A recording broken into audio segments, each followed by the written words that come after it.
अक्षय तृतीया या दिवशी नरनारायण जयंती, परशुराम जयंती, बसवेश्वर जयंती आणि हयग्रीव जयंती सुद्धाही असते। अक्षय तृतीयाला एवढे महत्त्व काय आहे आणि ह्या दिवशी आपण भगवंताचे पूजन करून कसे पुण्य प्राप्त करू शकतो हे आपण ह्या व्हिडिओमार्फत जाणून घेऊयात। नमस्कार, मी साई गुरुजी पुन्हा एकदा आपले एका नवीन व्हिडिओमध्ये स्वागत करतो आहे। भगवान श्रीकृष्ण युधिष्ठिराला सांगतात, हे युधिष्ठिरा, या दिवशी किंवा या तिथीला केलेले दान, जप आणि हवन हे क्षयाला जात नाही। त्यामुळे सर्व मुनींनी या तिथीला अक्षय तृतीया असे संबोधले आहे। देव आणि पितर यांना उद्देशून केलेले सर्व काही कर्म असतील त्या सर्व कर्माचे अक्षयच होते। अक्षय तृतीयाला दान करण्याचे खूपच मोठे महत्त्व आहे। ब्राह्मण दान, वस्त्रदान, अन्नदान इत्यादी सर्व काही दानाचे महत्त्व आहे। वर्षारंभी स्त्रियांनी चैत्र नवरात्री बसवलेली असते, त्याची सांगता सुद्धाही याच दिवशी होते। याच दिवशी स्त्रिया आपल्या घरी हळदी कुंकवाचा कार्यक्रम सुद्धाही करतात। स्त्रियांना बोलवून हळदी कुंकवाचा कार्यक्रम केला जातो, गोड जेवण होते आणि स्त्रियांची ओटी सुद्धाही भरली जाते। ओटीमध्ये हरभरा किंवा डाळीचे वाण सुद्धाही दिले जाते। अक्षय तृतीयेला कृतयुग संपूर्ण त्रेतायुगाला सुरुवात झाली असेही सुद्धाही सांगितले जाते। याच दिवशी दुसऱ्या युगाला सुरुवात झाली। अक्षय तृतीयाला या दिवशी कोकणामध्ये शेतामध्ये बियाणे पेरण्याची प्रथा आहे। या दिवशी बियाणे पेरण्यामुळे आपल्याला उत्तम पीक प्राप्त होते आणि आपल्या शेतामध्ये कधीच बियाण्याची कमतरता भासत नाही असा धार्मिक समज कोकणामध्ये आहे। आपल्या घरी किंवा आपल्या बागेमध्ये सुद्धाही या दिवशी वृक्षारोपण करावे। या दिवशी लावलेली वृक्ष ही अतिशय उत्तम प्रकारे वाढ होते आणि त्याचे उत्तम फळ सुद्धाही आपल्याला प्राप्त होते। खास करून औषधी वृक्षांची लागवड या दिवशी आपण नक्की करावी। अक्षय तृतीयाला आपल्या पूर्वजांचे ऋण फेडण्याचा दिवस सुद्धाही मानला जातो। या दिवशी आपल्या घरामध्ये पूर्वजांचे स्मरण करावे आणि आपल्या पूर्वजांच्या प्रतिमेचे पूजन सुद्धाही करावे। आपल्या पूर्वजांच्या नावाने गरजू व्यक्तींना दान सुद्धाही केले जाते। तर आता आपण जाणून घेऊयात की अक्षय तृतीयाच्या दिवशी आपण काय करावे, कुठले पूजन करावे आणि काय करून आपल्याला पुण्य प्राप्त होईल। अक्षय तृतीयेला गंगा स्नानाचे खूपच महत्त्व आहे।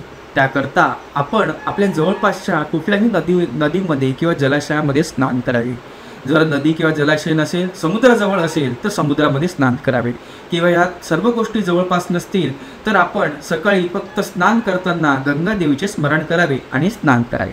सकाळी थोडीफार शिदा तयार करून आणि वस्त्राचे दान करून ब्राह्मणाला दक्षिणा द्यावी। आपल्या जवळपास कोणतेही ब्राह्मण देवता उपलब्ध असतील त्यांना ही शिदा आणि वस्त्रदान करून त्यांना दक्षिणा द्यावी आणि त्यांचा शुभ आशीर्वाद द्यावा। या दिवशी सातूचे खूपच महत्त्व आहे, तर आपण सातू अवश्य खावे। या तिथीला नवीन वस्त्रे व दागिने खरेदी करावे। दागिन्यांचे अवश्य आपण घरी येऊन पूजन करावे। आपल्या येणाऱ्या घरी लग्न कार्याची किंवा इतर काही शुभ कार्याची खरेदी या दिवशी केली तर अति उत्तम आहे। अक्षय तृतीया हा 3.5 मुहूर्तापैकी एक आहे। त्यामुळे या दिवशी आपण नवीन घरात प्रवेश करणे, नवीन वस्तू घेणे, मोठे आर्थिक व्यवहार करणे किंवा नवीन उद्योगधंदा किंवा व्यवसाय सुरू करणे आदी सर्व कामे शुभ मानलेली आहेत। या दिवशी भगवान विष्णूंचे विशेष पूजन करायचे आहे। त्यांचे पूजन चंदनाने खास करून त्यांची पूजा करायची आहे। आदी सर्व फुलं, धूप, दीप, नैवेद्य दाखवून त्यांचे पूजन करायचे आहे। विष्णू सहस्त्रनाम स्तोत्र येत असेल तर अतिउत्तम, किंवा विष्णू सहस्त्रनाम नुसतं सहस्त्रनामावली वाचायची आहे किंवा इतर आपल्याला कुठली स्तोत्र येत असतील भगवान विष्णूंकरता तर ते आपण वाचन करायचे आहे। आपल्याला जर वाचायला वेळ सुद्धा मिळत नसेल तर आपण हे सर्व काही स्तोत्रे आहेत ती सकाळी आपण शांतपणे ऐकावीत, कारण भगवान विष्णूंचं पूजन केल्यामुळे माता लक्ष्मीची कृपा आपल्याला अगदी सहजपणे प्राप्त होते। कारण जिथे भगवान विष्णू असतात तेथेच माता लक्ष्मी सुद्धाही वास करते। तर त्याचप्रमाणे आपण माता लक्ष्मीचे सुद्धाही आपण पूजन करायचे आहेच आणि तिचे सुद्धाही स्तोत्र पठण करायचे आहे किंवा तिचे कुठलेही आपल्याला स्तोत्र मंत्र येत असेल तर त्याचा जप करायचा आहे। शास्त्रामध्ये याच दिवशी भारतातील उत्तराखंड राज्यातील बद्रीनारायणाच्या मंदिराचे दार सुद्धाही याच दिवशी उघडले जातील। या दिवशी उघडलेले दार हे दिवाळीमध्ये भाऊबीजेला पुन्हा बंद होते।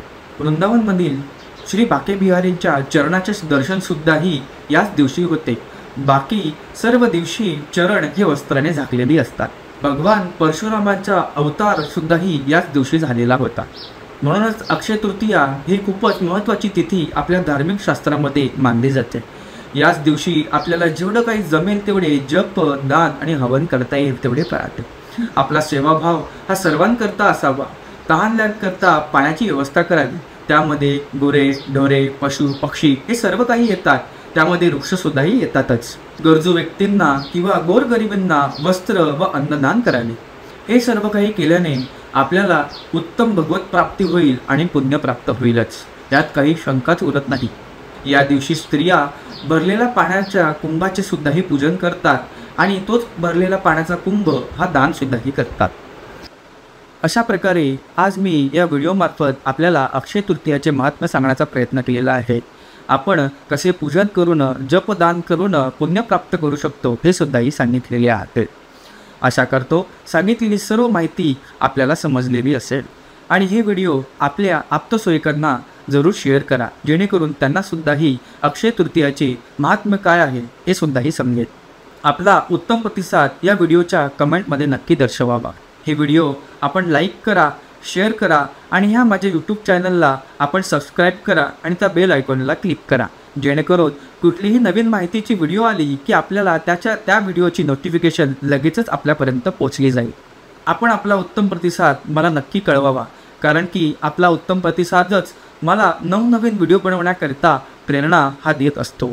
आपणच माझे प्रेरणास्थान आहात, म्हणूनच या व्हिडिओच्या कमेंटमध्ये आपण आपला प्रतिसाद ओम नमो नारायण असं कमेंट लिहून आपण दर्शवावा. धन्यवाद.